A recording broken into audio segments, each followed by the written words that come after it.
പ്രവചനം. വിജയനഗര സാമ്രാജ്യത്തിലെ സേനാനായകന് മകൻ പിറന്നപ്പോൾ അത് ആഘോഷിക്കാൻ കൃഷ്ണദേവരായരെയും ദർബാർ അംഗങ്ങളെയും അയാൾ തൻ്റെ വീട്ടിലേക്ക് വിരുന്നിന് ക്ഷണിച്ചു. സേനാനായകൻ്റെ വീട്ടിൽ എഴുന്നള്ളിയ ചക്രവർത്തിയും പരിവാരങ്ങളും കുഞ്ഞിന് സമ്മാനം നൽകി ആശംസകൾ അർപ്പിച്ചുകൊണ്ടിരിക്കുമ്പോൾ തെന്നാലി രാമൻ പറഞ്ഞു, ഇവൻ മഹാഭാഗ്യമുള്ള കുഞ്ഞാണ്. ഇവൻ്റെ അച്ഛനേക്കാൾ ഉയരത്തിലെത്തും.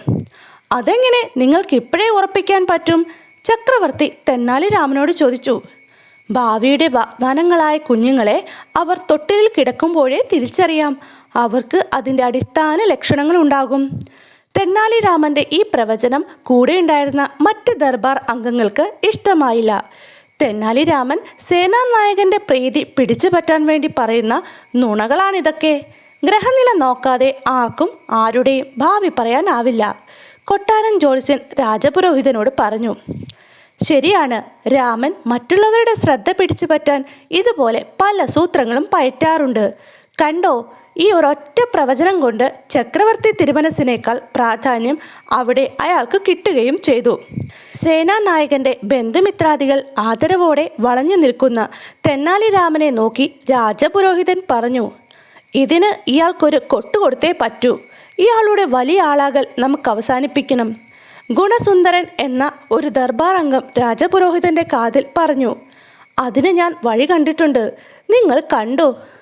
രാജപുരോഹിതൻ ചക്രവർത്തിയെ സമീപിച്ച് പറഞ്ഞു, തിരുമനസേ, തെന്നാലി രാമൻ്റെ പ്രവചനത്തിൽ എനിക്ക് സംശയമുണ്ട്. അയാൾക്ക് അതിനുള്ള കഴിവൊന്നുമില്ല.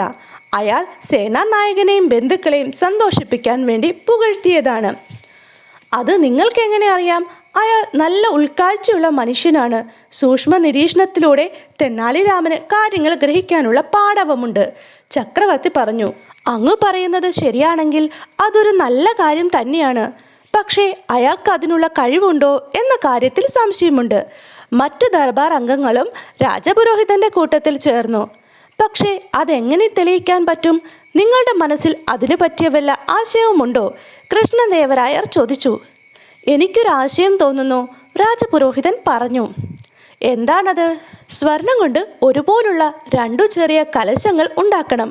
അതിൽ ഒന്ന് പൂർണ്ണമായും സ്വർണ്ണ കട്ടി കൊണ്ടുള്ളതായിരിക്കണം. നമുക്കത് രണ്ടും ഒരേ ചങ്ങലയിൽ തൂക്കിയിടാം. എന്നിട്ട് അതിൽ ഏതാണ് പൊള്ളയെന്ന് തെന്നാലി രാമന് കണ്ടുപിടിക്കാനാകുമോ എന്ന് നോക്കാം. അയാളുടെ പ്രവചിക്കാനുള്ള കഴിവ് അപ്പോഴറിയാം, രാജപുരോഹിതൻ പറഞ്ഞു. ശരി, നോക്കാം, ചക്രവർത്തി സമ്മതിച്ചു.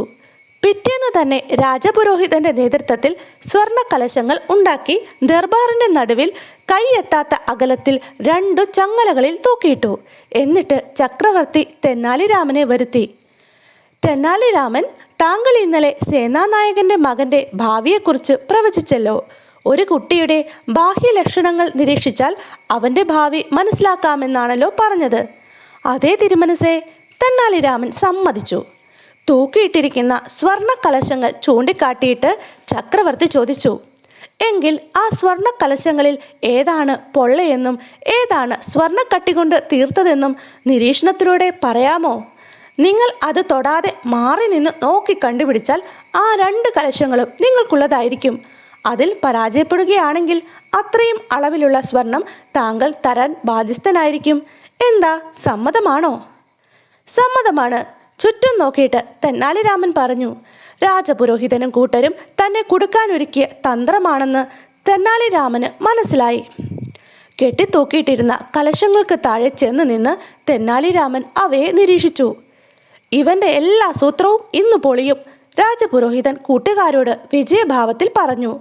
കലശങ്ങളെ കുറച്ചു നേരം നോക്കി നിന്ന തെന്നാലി രാമൻ്റെ മുഖം വാടി.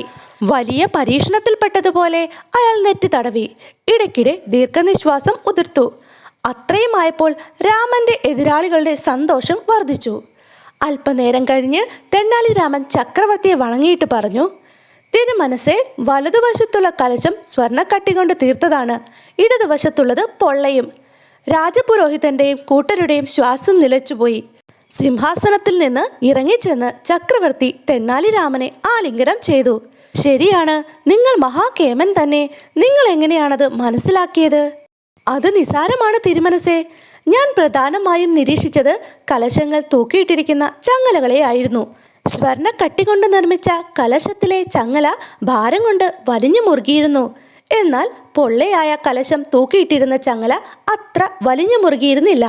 മാത്രമല്ല, എൻ്റെ ദീർഘനിശ്വാസമേറ്റ് പൊള്ളയായ കലശം ചെറുതായി കമ്പനം ചെയ്യുകയും ചെയ്തു.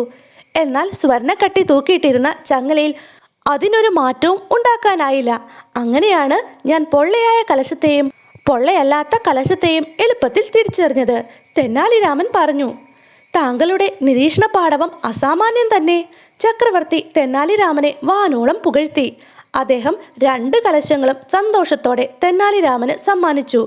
രാജപുരോഹിതനും കൂട്ടരും തെന്നാലിരാമൻ്റെ നോട്ടം നേരിടാനാവാതെ തല താഴ്ത്തിയിരുന്നു.